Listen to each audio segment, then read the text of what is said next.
जय हिंद दोस्तों आप सभी लोगों का स्वागत है आपके अपने YouTube channel Goswami class time में।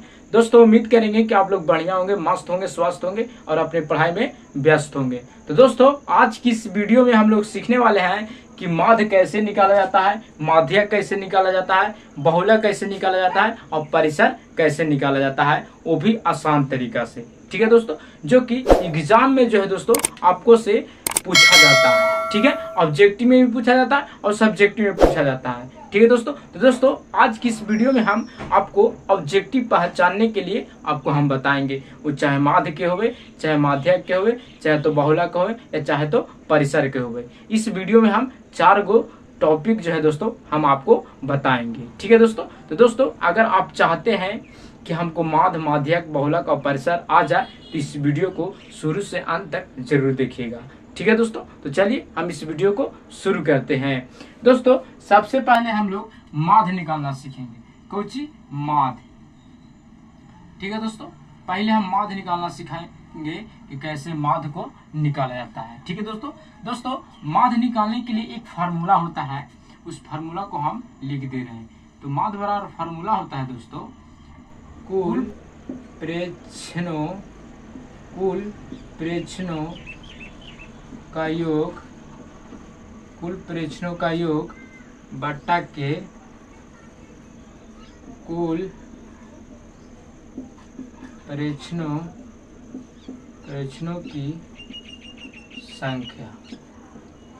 ठीक है दोस्तों, सबसे पहले आपको याद करे पड़ेगा माध्य बराबर कुल प्रेक्षणों का योग बट्टा के कुल प्रेक्षणों की संख्या। ठीक है दोस्तों, ये फार्मूला आप याद रखिएगा तो आपको जो है ऑब्जेक्टिव जो है फास्ट बनेगा। ठीक है दोस्तों, तो चलिए आप इस पर सवाल कैसे पूछेगा हम आपको बताएंगे। इस पर जो है दोस्तों 2 टाइप से पूछा जाता है।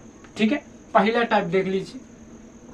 पहला सवाल आपको से पूछा जा सकता है कि बताओ 3, 4, 5, 6, 7, 8 जितना भी रह सकता है 8 का माध्य निकाले। कुछ निकाले, माध्य निकाले। ठीक है दोस्तों, ऐसा सवाल आपको ऑब्जेक्टिव में देखने को मिलेगा। ये सब ऑब्जेक्टिव में देखने का मिलेगा आपका ऐसा सवाल। ठीक है दोस्तों, तो कुछ नहीं करेंगे, माध्य बराबर फार्मूला आपको पता है क्या होता है, तो हम आगे बता दिए हैं कि कुल प्रेक्षणों का योग बट्टा के कुल प्रेक्षणों की संख्या। यानी कहे के मतलब ये हुआ कि जितना भी संख्या दिया हुआ है इस सभी संख्या का हम लोग योग करेंगे। ठीक है दोस्तों, और बाकी जितना संख्या के गिन लेंगे केगो संख्या और उसे भागा दे देंगे। जैसे कि देख लीजिए 3 प्लस के 4 प्लस के 5 प्लस के 6 प्लस के 7 और प्लस के 8 है। ठीक है, इसके बाद क्या करेंगे कि संख्या गिनेंगे 1 2 3 4 5 6 गो है, तो 6 गो से हम क्या करेंगे भागा करेंगे। ठीक है दोस्तों, तो क्या करेंगे इसको जोड़िए आप। तो देखिए जो आसान लगे उसको सबसे पहले जोड़िएगा। जैसे देख लीजिए 3 से 7 जोड़ेंगे तो 10 हो जाएगा और 6 4 10 यानी 10 10 20 हो जाएगा और 8 5 13 यानी 20 और 13 हो जाएगा कितना, तो हो जाएगा 33 बटा के 6। अगर ऐसे देगा आंसर 33/6 तो टिक आउट कर दीजिएगा। अगर आपको दशमलव में देगा तो क्या कीजिएगा 6 से भागा दे दीजिएगा, तो 6 पच्चे के 30 हो जाएगा, दशमलव में उठा देंगे और 6 पच्चे के 30 यानी 5.5 जो होगा इसका राइट आंसर हो जाएगा। ठीक है दोस्तों, तो उम्मीद करेंगे कि पहला टाइप जो है आपको क्लियर हो गया। अब हम लोग दूसरा टाइप समझेंगे। ठीक है दोस्तों, तो दूसरा टाइप आपसे पूछेगा कि दे देगा कि 3 4 6 7 10 और 1 से दे देगा। ठीक है दोस्तों, का माध्य कुछ माध्य 5 है तो x का मान निकाले, x का मान निकाले। ठीक है दोस्तों, ऐसे आपको से सवाल पूछेगा। ठीक है दोस्तों, तो घबराने की कोई बात नहीं है। अगर ये वाली सीख गए हैं तो ये वाली अगर पूछेगा तो बना दीजिएगा, अगर ऐसा सवाल पूछेगा तो हम बता रहे हैं, अभी ध्यान में रखिएगा। ठीक है दोस्तों, तो बस यही ट्रिक लगाना है आपको, खाली थोड़ा सा कैलकुलेशन में आपको परेशानी होगा। ठीक है, तो माध्य बराबर क्या होता है कुल परीक्षणों का योग, यानी जितना भी संख्या दिले रहेगा इस सब के हम लोग जोड़ेंगे। जैसे 3 प्लस के 4 प्लस के 6 प्लस के 7 प्लस के 10 प्लस के x को भी करना है। ये नहीं क्या करते हैं बच्चा लोग कि x के छोड़ देते हैं, लेकिन x के छोड़िएगा नहीं। ठीक है दोस्तों, चलिए आप कर देंगे बटा। आप क्या करेंगे, संख्या को गिनेंगे तो क्या हुआ, 1 2 3 4 5 6 गो है। ये नहीं कि x के छोड़ दीजिएगा, नहीं, इसको भी ले लीजिएगा तो बट्टा में कर देंगे 6। ठीक है दोस्तों, और एक बात ध्यान दीजिएगा कि माध्य बराबर कितना दिया हुआ है, 5 दिया हुआ है, तो इधर हो जाएगा 5। सॉरी, इसको हम हटा देते हैं। आप याद रखिएगा कि माध्य बराबर कितना दिया है, 5 दिया है, नीचे 1 कर देंगे, यानी बट्टा में 1 छिपा होता है। अब क्या करेंगे कि इसको जोड़ देंगे, इसको जोड़ देंगे ताकि गुना करने में आसान हो जाएगा।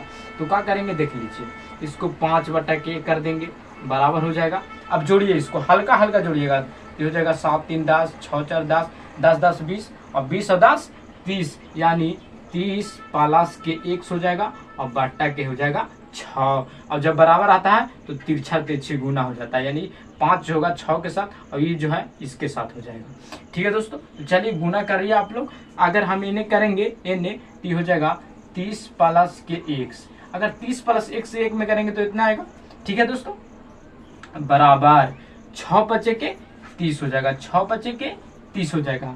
अब ऐसा कंडीशन आ जाता है तो जो प्लस में रहता है उसको माइनस में ले जाते हैं, यानी जाती वाला। देख लीजिए, एक हो जाती है लेकिन 30 है, तो क्या करेंगे, x के कॉमन करेंगे और 30 इन्हें रह देंगे, 30 प्लस में इन्हें जाएगा तो माइनस में हो जाएगा, यानी x के बराबर घटाएंगे तो 0 आ गया। x बराबर क्या आ गया, 0, तो यही हो गया आपका राइट आंसर।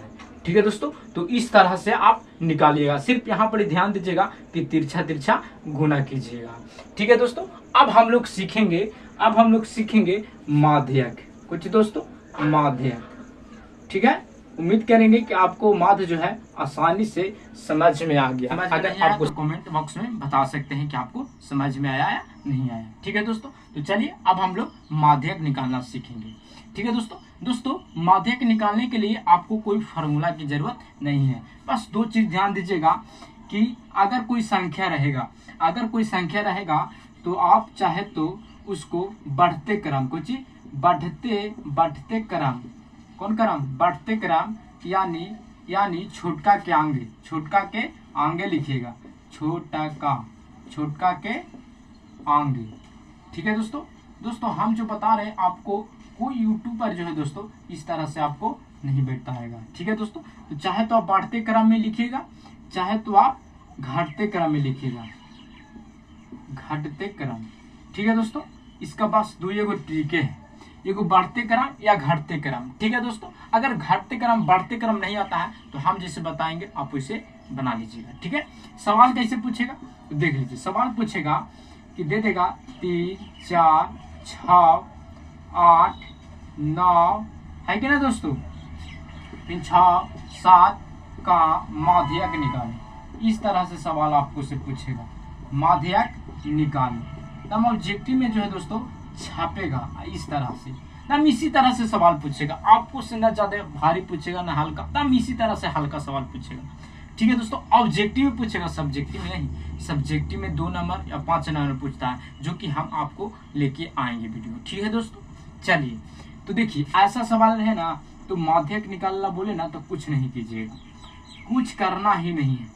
अगर आपको बढ़ते क्रम और घटते क्रम नहीं बुझाता है तो क्या कीजिएगा, इसमें से देखिएगा कि सबसे छोटा कौन है, फिर ओकरा से फिर बड़ा कौन है, फिर मैंने सीढ़ी जैसे कैसे देखते हैं, फिर नीचे तो ऊपरे, फिर नीचे तो ऊपरे, ना मैंने ऊपरे चल जाते हैं, यानी ऊपरे से भी उतारते हैं। तो पहले ऊंचका पर से नीचका, फिर नीचका, ऐसा इसको क्या कीजिए, सजा दीजिए, सीढ़ी की तरह इसको पहले सजा दीजिए। ठीक है, तो पहले कौन है, तो पहले 3 हो जाएगा, उसके बाद 4 हो जाएगा, उसके बाद 6 हो जाएगा, उसके बाद 6 हो जाएगा, उसके बाद 7 हो जाएगा, उसके बाद 8 हो जाएगा और उसके बाद 9 हो जाएगा।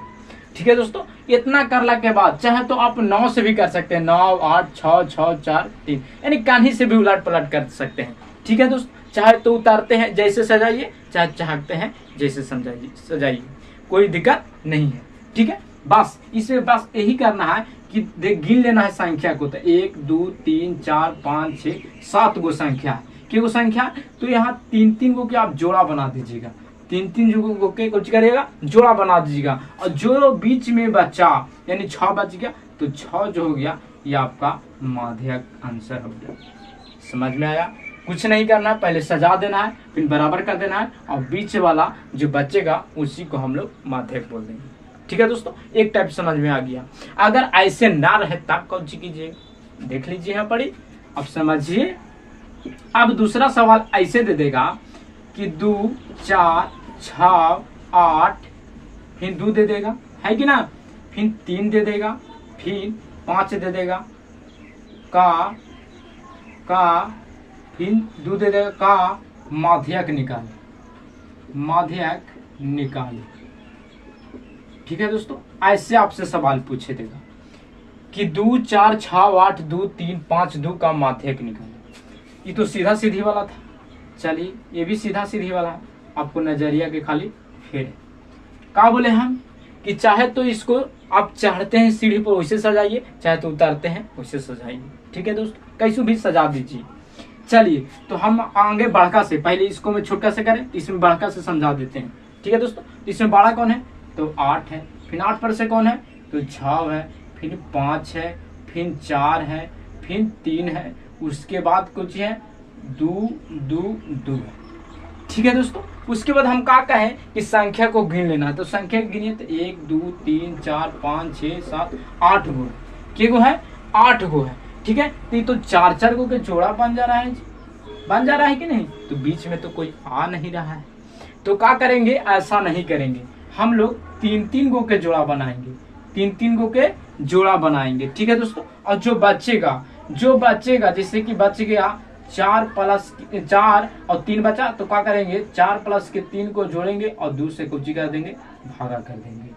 ठीक है दोस्तों, कौची अगर देखिए जोड़ा सब रहे, बीच में एगो ना बचे तो 2 गो बचाने का प्रयास कीजिएगा, दोनों से 3 3 को कर लीजिए, और 2 गो बीच में हो गया तो दोनों जो बचा उसको जोड़ दीजिएगा, और जोड़ के 2 से भागा दे दीजिएगा, तो 4 और 3 7 हो जाएगा, और बाटा के 2। ठीक है दोस्तों, अब 2 से 7 में भागा देंगे तो 3 दूनी के 6 और 5 दूनी के 10, यानी 3.5 जो होगा इसका माध्यक हो जाएगा राइट आंसर।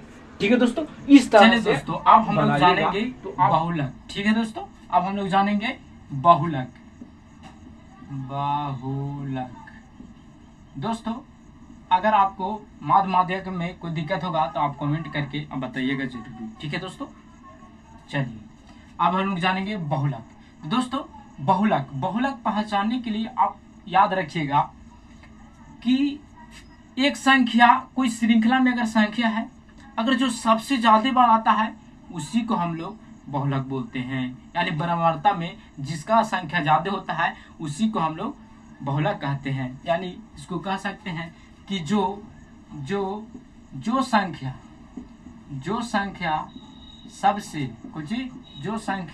सबसे ज्यादा बार आता है। ठीक है दोस्तों, जो संख्या सबसे ज्यादा बार आता है उसी को हम लोग बहुलक बोलेंगे। जैसे सवाल अगर आपसे पूछेगा कि 4 6 7 8 9 6 5 6 2 6 का बहुलक निकाले,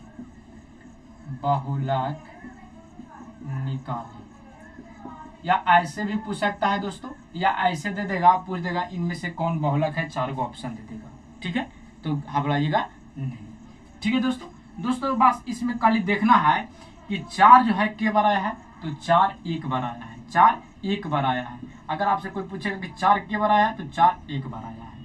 ठीक है दोस्तों, अगर 6 के देखा जाए तो 6 के बार आया है तो 1 2 3 4 बार आया है। अगर देखा जाए 7 के बार आया है तो 7 जो है एक बार आया है। फिर देखा जाए 8 के बार आया है तो 8 भी एक बार आया है। अगर देखा जाए 9 तो 9 के बार आया है तो 9 भी एक बार आया है। यानी पूरे संख्या को आप देख लीजिएगा। ठीक है, अगर नहीं पूरा संख्या को देखिएगा तो आपको खुद नजर आ रहा है कि इसमें सबसे ज्यादा बार कौन आया है, तो नजर आ रहा है कि 6 6 आया है, 6 इसका आंसर जो हो जाएगा 6 हो जाएगा बहुलक राइट आंसर। ठीक है दोस्तों, बस इसमें यही सवाल पूछेगा और बढ़ के आपको से नहीं पूछेगा, बस इसी तरह से पूछेगा। ठीक है, तो कुछ नहीं कीजिएगा, श्रृंखला देखिएगा और श्रृंखला में जो संख्या ज्यादा बार आएगा वही हो जाएगा बहुलक। ठीक है दोस्तों उम्मीद करेंगे कि बहुलक भी आपको समझ में आ गया होगा। इतना नॉर्मल चीज नहीं समझ में आएगा तो आप स्टूडेंट ना है कि ना। चलिए अब आता है परिसर की बात, परिसर। ठीक है दोस्तों परिसर भी एग्जाम में आपको से पूछता है।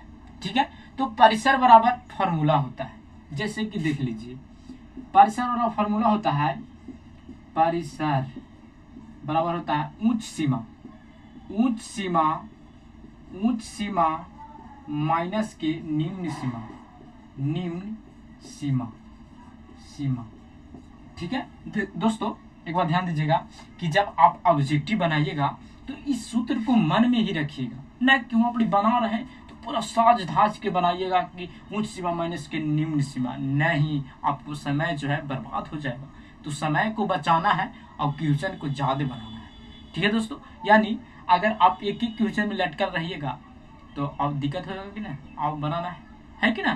तो चलिए इस तरह से, और ऐसे भी पूछ सकता है उच्च सीमा के कॉमन कर लेगा तो परिसर में चल जाएगा, इस तरह से। लेकिन वो सवाल नहीं पूछता है, बस पूछेगा कि जैसे देखिए कैसे पूछेगा, जैसे कैसे रहेगा।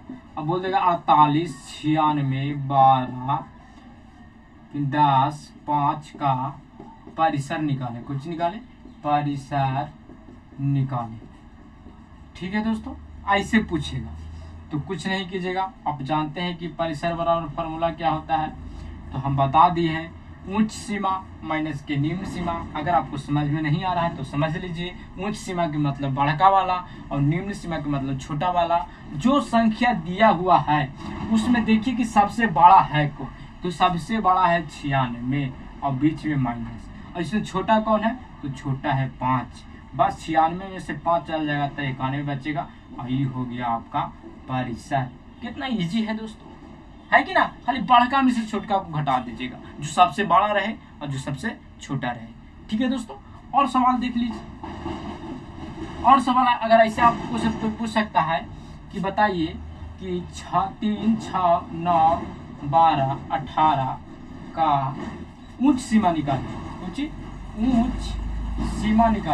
सीमा निकालिए या निकालिए। ठीक है दोस्तों, ऐसे अगर आपसे सवाल पूछेगा तो क्या कीजिएगा, घबराइएगा नहीं। आप जानते हैं उच्च सीमा बोल रहा है ना है जी। ठीक है, तो ऐसे उच्च सीमा बोल रहा है तो इसमें परिसर देले रहेगा, तो इसमें परिसर देले रहेगा। मान लिया जाए कि परिसर अगर आपको देले है 20 है। ठीक है दोस्तों, ऐसे सवाल रहेगा, इतना संख्या का उच्च सीमा निकाले तो परिसर बराबर 20 देले है। ठीक है, तो कुछ नहीं कीजिएगा, परिसर के जगह पर 20 रहने दीजिएगा, बराबर उच्च सीमा पूछ रहा है तो उच्च सीमा हम लोग छोड़ देंगे। ठीक है दोस्तों, उच्च सीमा माइनस के निम्न सीमा, तो इसमें देख लीजिए निम्न में छोटका कौन है, तो 3 है। बस यही ना दोस्तों, आप कुछ नहीं कीजिएगा कि जौन जाति है जाति देने ले, जैसे 20 है तो माइनस में 3 है, 3 आ जाएगा तो प्लस में 3 हो जाएगा, बराबर के उच्च सीमा, तो उच्च सीमा को हम लोग रहने देंगे। ठीक है दोस्तों, उच्च सीमा हो गया। बस 20 और 10, 20 10 कितना हो गया जी, तो 20 और 10 हो गया 23, यानी उच्च सीमा का मान जो है दोस्तों वो आ गया कितना, 23। ठीक है दोस्तों, तो इस तरह से अगर आप बनाइएगा तो आपको जो है दोस्तों कभी गलती नहीं होगा और आपको ऑब्जेक्टिव 1 नंबर जरूरी मिलेगा। ठीक है दोस्तों उम्मीद करेंगे कि ये वीडियो जो है आपको अच्छा लगा। अगर वीडियो आपको अच्छा लगा तो आप इस यूट्यूब चैनल को सब्सक्राइब जरूर कर दीजिए, क्योंकि आपके लिए इसी तरह का वीडियो जो है आपको मिलता रहेगा। मिलते हैं अगले वीडियो में। धन्यवाद। जय हिंद, वंदे मातरम।